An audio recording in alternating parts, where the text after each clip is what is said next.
Each week we talk politics in our Matter of Difference segment. There's never a shortage of things to talk about, and it's the same again this week. Trade wars, opinion polls, Adani, and I promise we won't be mentioning Barnaby Joyce. There's a change. Joining us are our regulars, Liberals Andrew Hastie and Labor's Anne Alley. You must be relieved we're not going to go anywhere near the Barnaby subject this week, I promise. But listen, I want to start with this idea of a trade war. I don't get into the nitty-gritty about what it would mean, but Andrew, I'm really fascinated about why we are talking about this again. I thought trade wars were something of the past.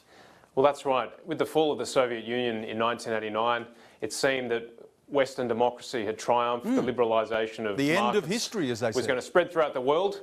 Yeah, that's right. Fukuyama said it was the end of history, and here we are. We're talking about trade wars again. I think we forget history very quickly, and I think human history is defined by human nature, in my view anyhow. People always look after their own interests, and I think that's what we're seeing here. It's an uncertain world, and we shouldn't be surprised at all that America is taking this tack. I mean, Donald Trump signalled this throughout the presidential campaign in 2016, and then in his inaugural address he made it very clear he would put America's interests first. The question for us is it going to hurt Australia? I hope not, and I know my government is doing everything they can to negotiate a good deal with the United States. Yeah, and of course Malcolm Turnbull thought he had a good deal. He was talking about the mateship with Donald Trump, and it seems that hasn't carried through to this, but we'll see how it pans out. And something Andrew mentioned there, this post-Cold War world was meant to be about globalisation, but now it's really about the return of the nation state. That's what Donald Trump is about. That's what the Brexit decision was about. We're seeing the borders going back up in Europe. We're seeing Vladimir Putin talking about the strength of Russia and China under Xi Jinping, also putting China first with his China dream. This is a new world politically, isn't it? Oh, absolutely, and it certainly is. All the talk about trade wars certainly is very reminiscent of the 80s. But I also want to pick up on something that Andrew said when he talked about this landscape of uncertainty. And it seemed for a while there that the international landscape had been changed by the introduction of non-state actors as key players in international security, including terrorist organisations. And I think what we're seeing now is the reintroduction of state actors as key players and the reintroduction of nuclear warfare onto the international security landscape, which I think insecurity and uncertainty very much categorises what we're seeing at the moment.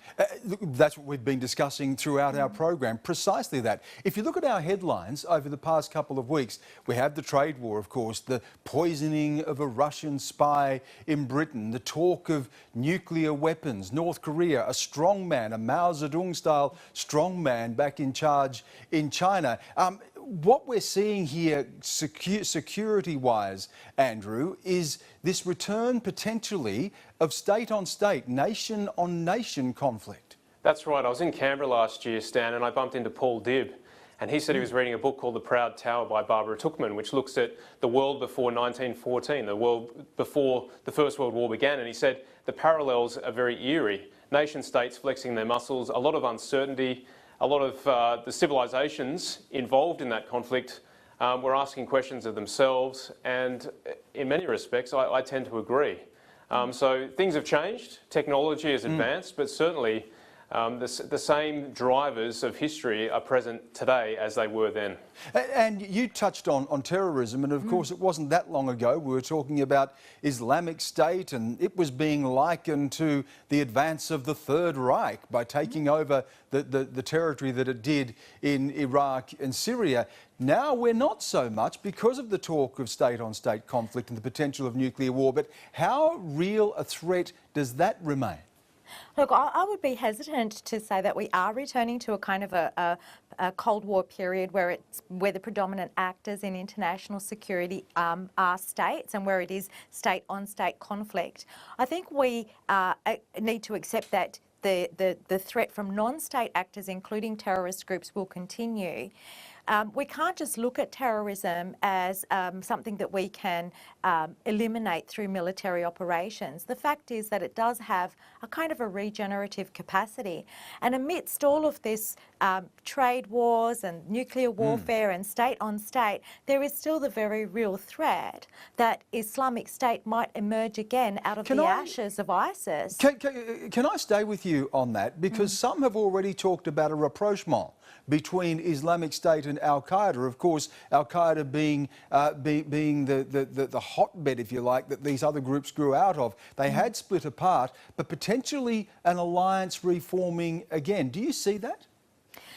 I think the more pressing issue at the moment is whether or not there's going to be a third kind of rise or a third theatre of jihad somewhere within the region, within our region, somewhere in Asia.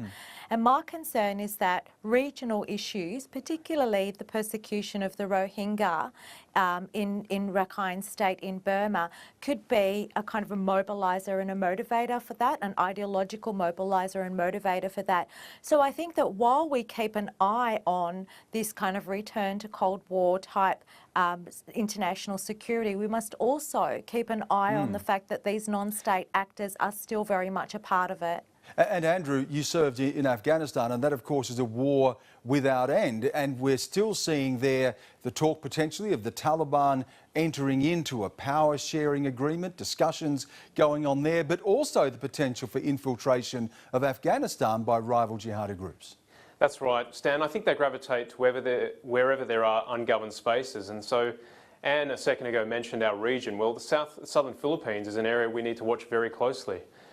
We've seen them, I guess, treated in Iraq and Syria over the last 3 years, and that's a good thing. But the problem certainly isn't going away.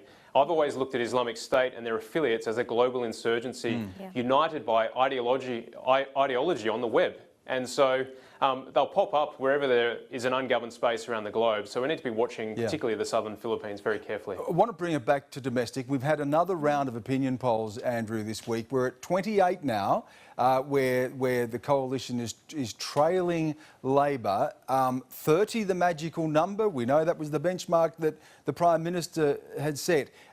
What's the danger when it hits number 30? Well, I think opinion polls are a false dawn because they're a snapshot of the present. But of course, we're coming up to 30 news polls, and I think the PM's just got to cop it on the chin and keep talking about the Australian people and how this government's going to serve their interests. What will Tony Abbott say? I'll give you a historical... Well, I don't know what Tony will say. I'm sure he'll say something. That's for him to discuss. Frankly, young backbenchers like me want to get on with the job of governing this country. But for a bit of historical context, Stan, because this is a show like that where I can mention something like this. If you look at Lincoln's second inaugural address, very unpopular at the time, panned by a lot of national papers in the US. It's now etched in stone in the United States at the Lincoln Memorial. So my point is, opinion polls, they're a false dawn, they're a snapshot in time, but certainly most politicians are far more popular historically than when they are in office. You're setting a bar very high there by comparing our leaders potentially to Lincoln. I don't know if we have a Lincoln in our midst, Andrew, but Anne Ali, the broader point here, do we have too much of this constant opinion polling that gets in the way, as Andrew said, of governing? Look, I think every politician you talk to will tell you the same thing. Oh, I don't care about polls. Oh, but they do. But I think the numbers actually do. Well, they do. They mean something to people. And they're not always, it's like Andrew said, exactly what Andrew said. They're just a snapshot. And you can either choose to let them guide you, or you can be focused on just doing good things and making those brave decisions that may not always be popular. Okay, can I just come in there? Brave decisions. One of the issues that's been dogging your leader, Bill Shorten, and the Labor Party in recent weeks is Adani. And the critics saying he's flip-flopping, he's saying one thing when he's in one postcode and another thing in another. If it is about making brave decisions and not trying to read the tea leaves and wonder where the votes are and what the opinion polls were saying, why can't we take hard and fast positions and say, OK, I'm against it. And if that means that people in North Queensland don't vote for me, they know where I stand. Or, OK, I'm for it. And if that means that the voters in Batman at the by-election don't support us, then so be it. What's happened to that principle? I think, I take your point there, Stan, but I think that actually the principle that's been put forward is a very prudent and wise one, that we don't support something that if it does not stack up environmentally, don't support something if it doesn't stack up economically, where the banks won't back Adani. And I think it's very prudent to be cautious and to express caution about Adani, which is exactly what Bill has done. Okay, I know it's probably a free kick, but you're entitled to one here, Andrew. I'll give you the last comment on that. Is this really about seeing what is right, or is it about trying to read the tea leaves and seeing where the votes may be? Well, my view is that the opposition leader, Bill Shorten, is having a bet each way. He's narrowcasting to the Green left in Melbourne and then trying to keep support in North Queensland, where there is a need for jobs.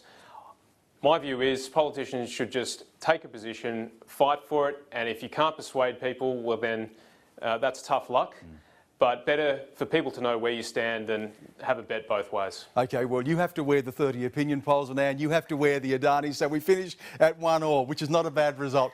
Not bad. Thank you both for talking to us. Thanks, Stan.